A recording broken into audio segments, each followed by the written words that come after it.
नमस्कार मित्रों। आज के वीडियो में हम डिस्कस करेंगे बात रोग। दोस्तों, ये बात रोग होता क्या है? बात रोग बढ़ने के कारण गठिया, बाई, बताफ, जोड़ों में दर्द, शरीर में दर्द क्यों होता है और ये बात रोग किस उम्र में होता है? बात रोग होने के क्या कारण है? इन सब पे हम अपने विचार आयुर्वेद के दोस्तों लिखी गई बातों को शेयर करेंगे। और दोस्तों, इस बात रोग को प्रैक्टिकली तौर पे कितने लोग ठीक हुए हैं और हमने कितने लोगों को ठीक किया है, वो सारे अनुभव आपसे शेयर करेंगे। मित्रों, विश्वास मानिए, अगर आपने वीडियो को पूरे अंत तक देख लिया और आप बात रोग के कारण आपका शरीर कष्ट में है, तो दोस्तों, जो आज आप लोगों के सामने हम कुछ घरेलू और आयुर्वेदिक नुस्खा शेयर करेंगे, इसके माध्यम से आप बात रोग को घर पे रहकर बिना किसी साइड इफेक्ट के ठीक कर सकते हैं अस्थायी तौर पे। लेकिन आपको ये वीडियो बिना स्किप किए हुए अंत तक सुनना पड़ेगा।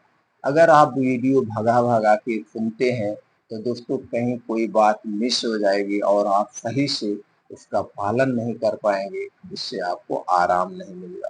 तो अस्थायी रूप से ठीक करना चाहते हैं, तो दोस्तों हमें हमारे साथ वीडियो में अंत तक बने रहिए और जो जानकारी आपको मिलेगी, उस जानकारी को अपना करके आप इसे ठीक कर सकते हैं।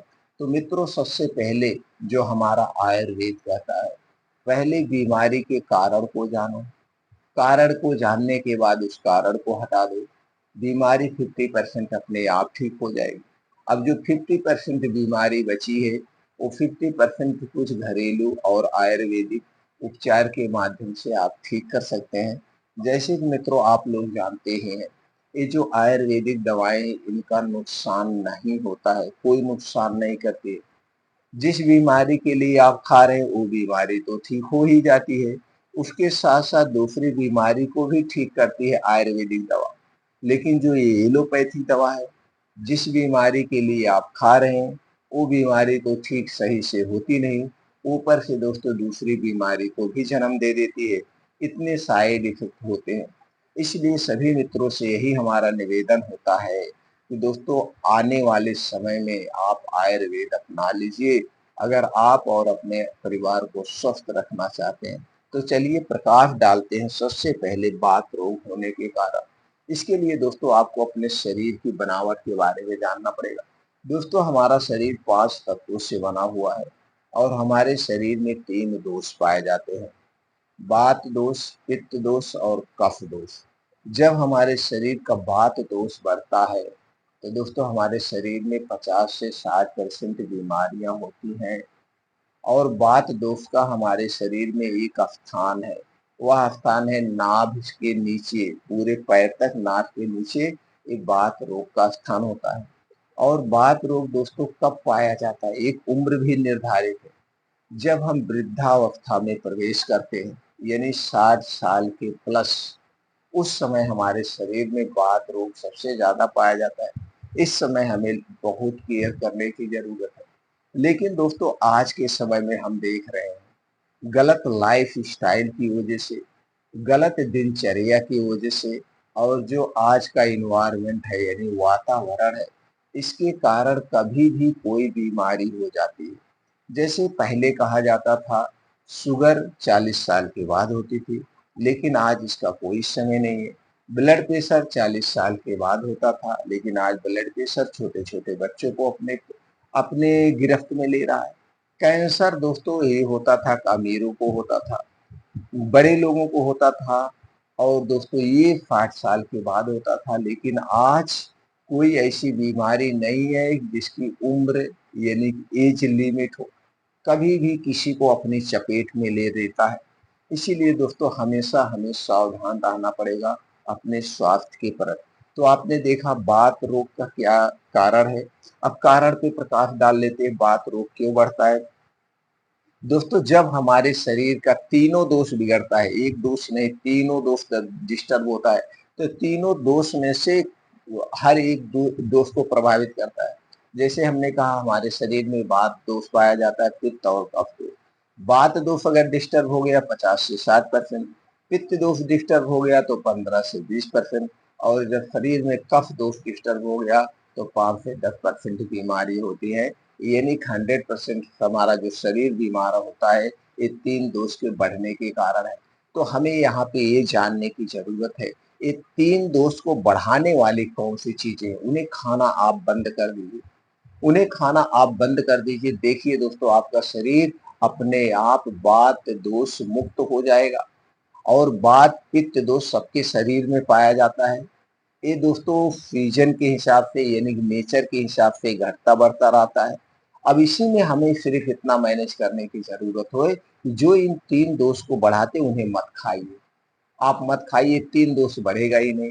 और अगर ये 3 दोष नहीं पाया गया तो हम 1 मिनट जिंदा नहीं रहेंगे। हमें जिंदा रहना है तो 3 दोष को पाया जाना जरूरी है। अब यहाँ पे यही जानने की जरूरत है, ये जो 3 दोष को बढ़ाने वाली चीजें पहले उन्हें अवॉइड करिए। अब जो बात दोष बढ़ गया है उस बात दोष को शांत करने के लिए आपको कुछ योगा करना पड़ेगा, खान पान में बदलाव करना पड़ेगा, और कुछ आयुर्वेद की प्रसिद्ध दवाएं हैं उनके सेवन से आप इसे ठीक कर सकते हो। तो चलिए सबसे पहले प्रकाश डालते हैं बात दोष को बढ़ाने वाली कौन सी चीजें। दोस्तों जितनी भी बाहर की चीजें हैं, चाहे डिब्बा बंद, पैकेट बंद, junk food, fast food, cold drinks, alcohol, धूम्रपान, ये सारी चीजें वात दोष को बढ़ाती हैं, पित्त दोष को बढ़ाती हैं, कफ दोष को बढ़ाती हैं। ये सारी चीजें आज के बाद अभी से आप अवॉइड कर दीजिए। दूसरी चीज, चीनी, मैदा, रिफाइंड तेल या पामोलिन तेल में जितनी भी बनी चीजें हैं उन्हें आपको नहीं खाना है। खास करके चीनी, मैदा को तो बिल्कुल नहीं लेना है, और रिफाइंड किया गया तेल, ये 3 चीजें आपके घर में नहीं आनी चाहिए। और इनसे बनी हुई जितनी चीजें हमें नहीं खाना है, ये सारी चीजें वात पित्त कफ तीनों को डिस्टर्ब करती है, तीनों को बढ़ाती है। अब आप सोचेंगे तो तेल ना खाए तो क्या खाए। तेल मित्रों सब खाइए। सरसों का तेल आप खाना चाहते हैं, ठीक है, सरसों का बीज लाइए, जाके चक्की पे तेल निकलवाइए, वो तेल खाइए। मूंगफली का तेल खाना चाहते हैं, आप सोचते हैं अपने हेल्थ के लिए, तो दोस्तों मूंगफली मार्केट से ले लीजिए, जाइए तेल निकलवाइए, जहां सरसों का तेल निकलवाते हैं वो तेल खाइए, सबसे बेस्ट तेल है। नारियल का तेल खाना चाहते हैं या लगाना चाहते हैं तो नारियल खरीदिए, जाके तेल निकलवाइए, सबसे बेस्ट आसान सा तरीका है। तो दोस्तों अगर आपको इसके लिए कुछ करना पड़ेगा, यही सबको बताते, सब लोग कहते हैं भैया इतना कौन करेगा, नहीं करेंगे तो भैया दवा खाएंगे। हमेशा दवा खाते रहेंगे तो भी आप दर्द में रहेंगे। जोड़ों में जब दर्द होता है ना, गांठों में जब दर्द होता है तो सहा नहीं जाता है। चाहे आप दर्द की गोली खाइए और चाहे दोस्तों कोई क्रीम लगाइए, सब चीजें नुकसान करती हैं। तो दोस्तों इन चीजों को नहीं खाना है। और क्या आपको नहीं खाना है, आपको नहीं, गरिष्ठ भोजन नहीं करना है, तली भुनी चीजों का सेवन नहीं करना चाहिए।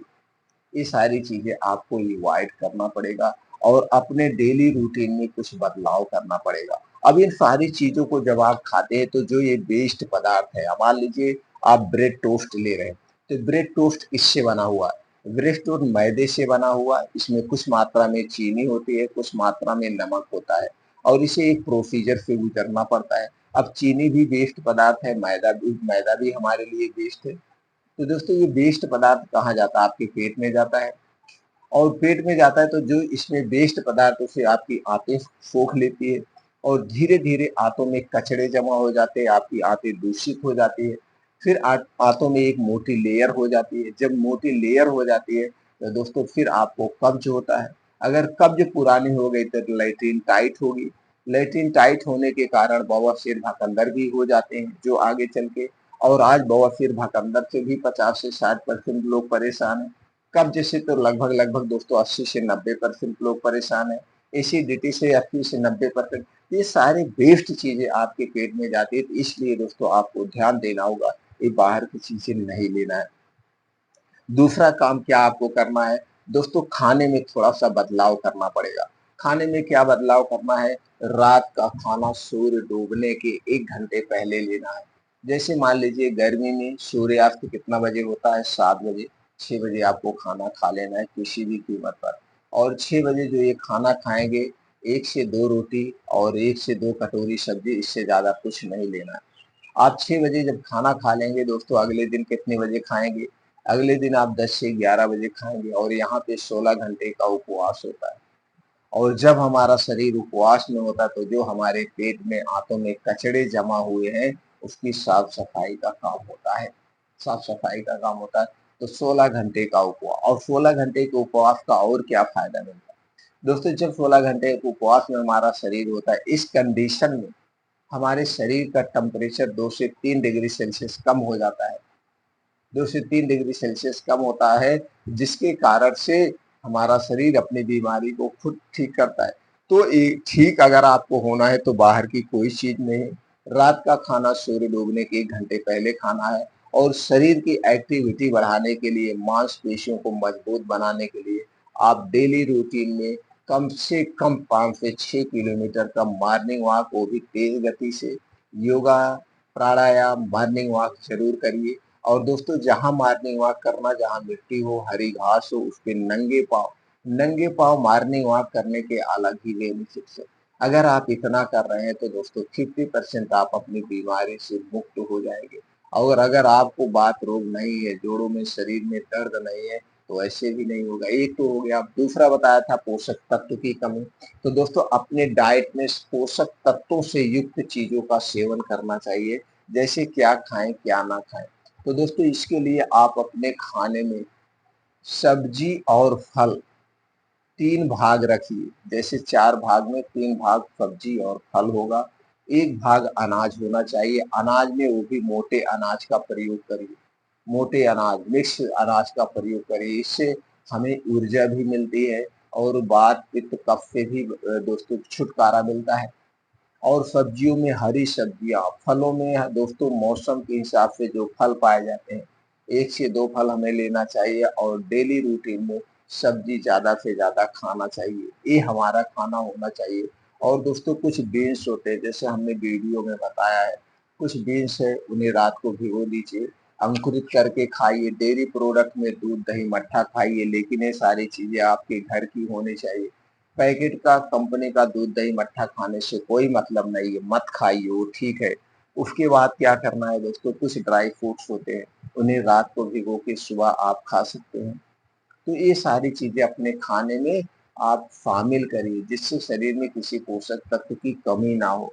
तो चलिए कुछ दोस्तों हम आपको बताते हैं घरेलू चीजें पहले, फिर कुछ आयुर्वेदिक चीजें आती है, आयुर्वेदिक दवाओं भी आती है, उनका भी ले सकते हैं।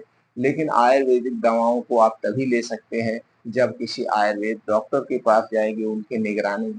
तो दोस्तों कुछ ऐसी घरेलू चीजें हैं जो कि बात रोग को जड़ से ठीक कर देती है, लेकिन आपको प्रॉपर, जैसे हमने कहा, सब कुछ पालन करना होगा।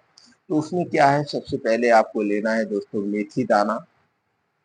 मेथी दाना 1 चम्मच लेना है और इस 1 चम्मच मेथी दाना को पहले अच्छे से धुलना है। धुलने के बाद आधा कप पानी में इसे रात को आप भिगो दीजिए मिट्टी के बर्तन में। सुबह जब आप योगा, प्राणायाम, मेडिटेशन करके आएंगे 7 बजे घर वापस, तो दोस्तों सबसे पहले आपको मेथी चबा चबा के खा के पूरा पानी पी लेना है। इसे रोज करना है। मेथी खा के पानी पी लेना है। और इसके 1 घंटे के बाद, जैसे आपने मेथी पानी लिया, 1 से डेढ़ घंटे के बाद 8 यानी 8:30 बजे, 7 बजे आपने मेथी पानी लिया, 8 साढ़े 8 बजे आपको 1 सेब लेना है। 1 सेब। और सेब ना हो, अगर आपको पैसा नहीं है, महंगा लगता है, तो सेब के स्थान पे 2 से 3 आंवला ले सकते हैं। दोनों में से एक चीज लेना है, 2 से 3 आंवला या 1 सेब जिसका वजन 250 से 300 ग्राम हो। इसे बैठ के खाली पेट चबा चबा के 8 साढ़े 8 बजे खाना है। अब इसके बाद आपको दोपहर में खाना खाना है, यानी 11 बजे के बाद, क्योंकि सेब और आंवला खाने के 2 घंटे के बाद ही आप खाना खा सकते हैं। 2 से ढाई घंटे के बाद ही आपको खाना खाना है, जब अच्छे से भूख लग जाए। तो आपको कब लेना है फिर खाना? अब आपको 11-12 बजे के बीच आपको रोज खाना लेना है। अब जब आप खाना खा लेंगे, खाना खाने के बाद क्या लेना है दोस्तों? खाना खाने के 1 घंटे के बाद 1 कटोरी दही चाहिए। लेकिन ये दही आपको पैकेट वाली नहीं चाहिए, किसी कंपनी की नहीं चाहिए, ये आपके घर की दही चाहिए। और दही को जब भी जमाना दोस्तों, इसे मिट्टी के बर्तन में ही दही जमाना चाहिए।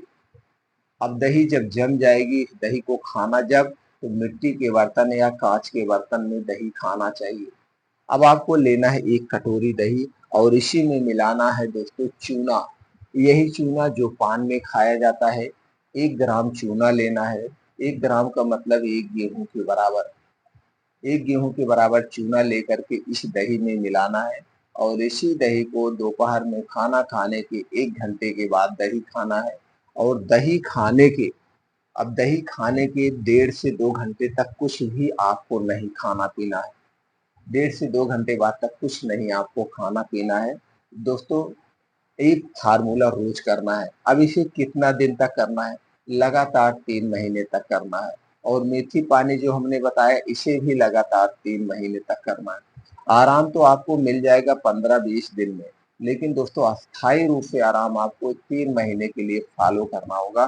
3 महीने के बाद पूर्ण रूप से आराम होना शुरू हो जाएगा। अब ये जो दोस्तों दही और चूना है, दही चूना दोस्तों जिसको पथरी की कभी शिकायत हुई हो या पथरी का कभी ऑपरेशन हुआ हो, पथरी से संबंधित कोई समस्या हुई हो, तो दोस्तों उन्हें चूना नहीं लेना है। तब चूने के स्थान पर क्या लेना है? उसमें आप देसी गुड़ डाल सकते हैं। देसी गुड़ डाल के दही को लेना है, लेकिन लेना जरूर है। ये हो गया। अब दोस्तों उसके बाद आपको रात में क्या लेना है? रात में चाहिए 1 गिलास दूध। क्या चाहिए मित्रों? 1 गिलास दूध। ये दूध आपके घर का होगा, पैकेट का दूध नहीं चाहिए। अगर देसी गाय का दूध मिल गया तो अति उत्तम, नहीं तो जो भी दूध मिले आप ले लीजिए। तो दूध लेना है, दूध को गैस पे चढ़ा दीजिए। अब इसी में डालना है सौंठ का पाउडर। दोस्तों सौंठ साबुत खरीद के लाइए, सौंठ का पाउडर मत लाइएगा। साबुत अच्छी सौंठ लाइए, घर पे सुखा के मिक्सर में इसका पाउडर बना लीजिए। अब इसी में आपको सौंठ का पाउडर डालना है आधा चम्मच और डाल के दूध को अच्छी तरह से उबाल देना है। दूध जब अच्छी तरह से उबल जाए आप उसे उतार लीजिए गैस से। जब दूध गुनगुना रहा है तो उसी में आपको मिलाना अश्वगंधा का पाउडर। अश्वगंधा का पाउडर 1 चम्मच मिला करके दोस्तों इसी दूध को रात में पीना है। खाना खाने के 1 घंटे के बाद, जैसे आपने 6 बजे खाना खाया है शाम को, 7 साढ़े 7 बजे इस दूध को पीना है। अब दूध पीने के बाद 9, 10, 11 बजे जब आपको सोना हो सोने चाहिए, लेकिन दूध पीने के बाद पानी नहीं पीना है। इस बात का आप ध्यान दीजिए। कितने दिन तक लगातार करना है? लगातार 3 महीने तक। जितने फार्मूले बताए लगातार 3 महीने तक करना है। 3 महीने के बाद दर्द बंद होना शुरू हो जाएगी, यानी कि खत्म हो जाएगी। लेकिन उसके पहले एक काम और करना है। क्या काम है? आपको अपने आंतों की सफाई करना पड़ेगा। जो इतना दिन से आप अपने आंतों में कचड़े जमा किए हैं, इस कचड़े की साफ सफाई करना पड़ेगा। इसके लिए आपको क्या करना पड़ेगा दोस्तों? नेचुरल सा तरीका है। नेचुरल सा तरीका है। इसके लिए आपको पानी का एनीमा लेना है। दोस्तों ये पानी का एनीमा कैसे लेना है? दोस्तों आपका कोई फैमिली डॉक्टर होगा या आपकी चौराहे पे छोटी मोटी दुकानों खोल के दोस्तों डॉक्टर बैठे रहते हैं, उनके पास जाइए। पानी एनीमा का सेट आता है, मंगवा लीजिए अगर उनके पास नहीं होगा। और पानी यही जो आप पीते हैं जिसमें बालू वालू ना हो, इसी पानी का आपको रोज सुबह एनीमा लेना है। कितने दिन लेना है? लगातार दोस्तों आप 21 दिन तक ले लीजिए। इसका कोई नुकसान नहीं है, ना तो इसकी आदत पड़ती है और आपकी आंतों की साफ सफाई हो जाएगी। दोस्तों इस तरह से बात रोग को आप घर पे रह के ठीक कर सकते हैं। अब इसमें से कोई आपको और जानकारी चाहते हैं, किसी बात से आप संतुष्ट नहीं है और डिटेल में कुछ जानना चाहते हैं, तो दोस्तों कमेंट सेक्शन में बताइए। वो जानकारी हम आपको भेज देंगे, बता देंगे। लेकिन दोस्तों विश्वास मानिए, इसका कोई साइड इफेक्ट नहीं है। आप घर पे रह के ठीक कर सकते हैं, लेकिन इन सारे नियमों का पालन करना पड़ेगा जो हमने बताया। आपको अंग्रेजी दवा की ज़रूरत नहीं पड़ेगी। अगर आपके गाँठों में, जोड़ों में बहुत ज़्यादा दर्द है, तो तुरंत आराम के लिए दोस्तों आप क्या करते हैं, गरम पट्टी से सिकाई कर सकते हैं या फिर दोस्तों नमक पानी गरम करके, बहुत ज़्यादा गरम ना हो, गुनगुना हो, उससे आप धुल सकते हैं। या दोस्तों कुछ आयुर्वेद के तेल आते हैं, आयुर्वेदिक तेल आते हैं, आप उस तेल को ले सकते हैं। मैं यहाँ किसी कंपनी का प्रचार नहीं कर रहा हूँ, इसलिए दोस्तों मैं नाम नहीं बता रहा हूँ। तो आप मेडिकल स्टोर पे जाएंगे, अच्छी कंपनी का आप तेल ले सकते हैं, जैसे महानारायण तेल, महाविषगर्भ तेल, ऐसे बहुत सारे तेल आते हैं। तो आप तेल लेकर के मालिश करते हैं तो दोस्तों उससे भी आपका जो जोड़ों में दर्द है तुरंत राहत मिल जाएगी। बाकी ये सारी चीजें करके आप गठिया, बाई, बतास, जोड़ों के दर्द को दूर कर सकते हैं, इससे छुटकारा पा सकते हैं।